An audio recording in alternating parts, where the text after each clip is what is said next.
Hi, it's Miss Matzi, and today's Wednesday. We had a half a day today, so we were only in classes for about 45 minutes, but we were able to still accomplish some of our objectives today. Let's take a look at what we did. Today is Wednesday, September 19th. It's a B day. Our objective was I can use latitude and longitude to locate points on a map. We took a quiz. We started off with a quiz, and then we went into looking at how to figure out the coordinates to different points on a world map. And then we finished out class. Actually, we finished out class with that, and you all took that worksheet home. Some of you had to finish it for homework. So I wanted to go over some things on the worksheet because there were a lot of common issues as I walked around classes looking at people's answers. So this is the worksheet that I'm talking about right here. It says latitude and longitude on the front. And so for each point on this map, you had to find the latitude and the longitude for that point. The first thing that I'm asking students to do is for latitude to locate the equator. So this is the equator right here on your paper. It's the 0 degree line. It cuts across. And so what that means is every point A, point G, point C, and point I, those are all north of the equator. So their latitudes are all going to have a north designation on it. Anything below this line, latitude-wise, is going to be south. So points D, F, and E will all have degrees south on it. A lot of students get confused with this because they're like, but the equator line goes west to east, west to east. But that's not how we're recording it. We're saying this latitude line right here, how many degrees above the equator is it? Where is this latitude line in relation to the equator? It's north of the equator. So when you start putting answers in for A for instance, is 50 degrees north of the equator. So you would be writing 50 degrees north. So it's important that you're writing it in that way. And that's the latitude. We always write latitude first and then we write longitude second. It's like in math when you're doing X and Y coordinates on a graph. It's the same exact idea. So when you look at the longitude of point A, now you have to be thinking to yourself, where is point A in relation to the prime meridian? So one thing that I always go over with the students is this idea that west and east spell we. That's how you can remember where west is and where east is. I know a lot of students in elementary school were also taught the phrase, never eat soggy waffles. And so you use the first letter in that sentence for setting up your compass rose. Never eat soggy waffles. It's something that you might just want to put on your paper when you're working so you don't get yourself mixed up between west and east because it's very easy to do.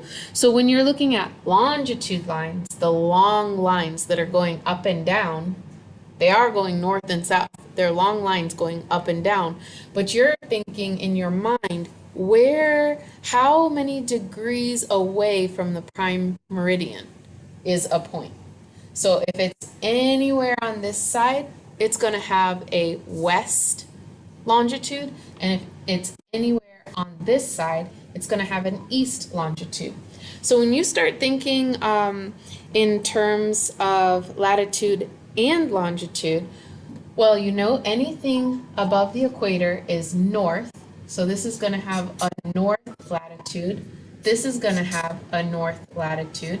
Anything below the equator is going to have a south latitude, and anything below the equator is going to have a south latitude.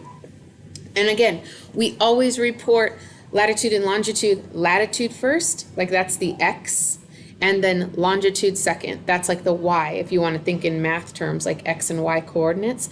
So then we look at the prime meridian and we're like, okay, anything on this side of the prime meridian is west. Anything on this side of the prime meridian is west. Then over here, anything on the east side of the prime meridian is going to be east. So you can see it's like a coordinate system, sort of like what you've learned in math. So the only thing you have to do after that is start looking at the actual degrees when you're putting them in. So point A is right there, and point A is 50 degrees north of the equator, and it also happens to be 50 degrees west of the equator. So that's how you would be reporting the latitude and longitude for those different points. Sometimes I was having students that were not putting any directions on their answers at all, and there's just no way for me to know where that is. If you say 50, I don't know if you're talking about this 50 line right here, or there's another 50 line right here, there's another 50-degree line right here, and there's another 50-degree line down here. I have no idea what you're trying to say. So it's very important that you put the number, the degree sign, and then the direction, that is above or below the equator if it's latitude, and then east or west of the prime meridian if it's a longitude line. All right, so that's enough on that. Very, very important. You want to pay attention to those directions. You want to be saying to yourself in your mind, is this above or below the equator, or is it west or east of the prime meridian? Everything is in relation to the equator if it's latitude, or to the prime meridian if it is longitude. So the only thing you had for homework then was to finish up your latitude and longitude worksheet, as well as the topographic maps on the other side. So this one has sea level starting here on this lowest contour line, and then it tells you on there that it's counting up in intervals of 10 feet. So the contour interval is 10 feet. Contour interval is like when you use the dental floss, at what interval you're cutting it. And so you're counting up 0, 10, 20, 30, 40, 50, and 60. So anything on that specific line has that elevation. Again, think of this map just like these maps that we made when we did the Play-Doh activity. So when you see circles around circles around circles around circles, you're envisioning a 3D hill. So the peak is in the middle where A is, and then the other feature you see right here is you see indent, indent, indent, indent. The indent is pointing up the hill. That means there's a river there, and that the river is flowing, in this case, west or down the hill.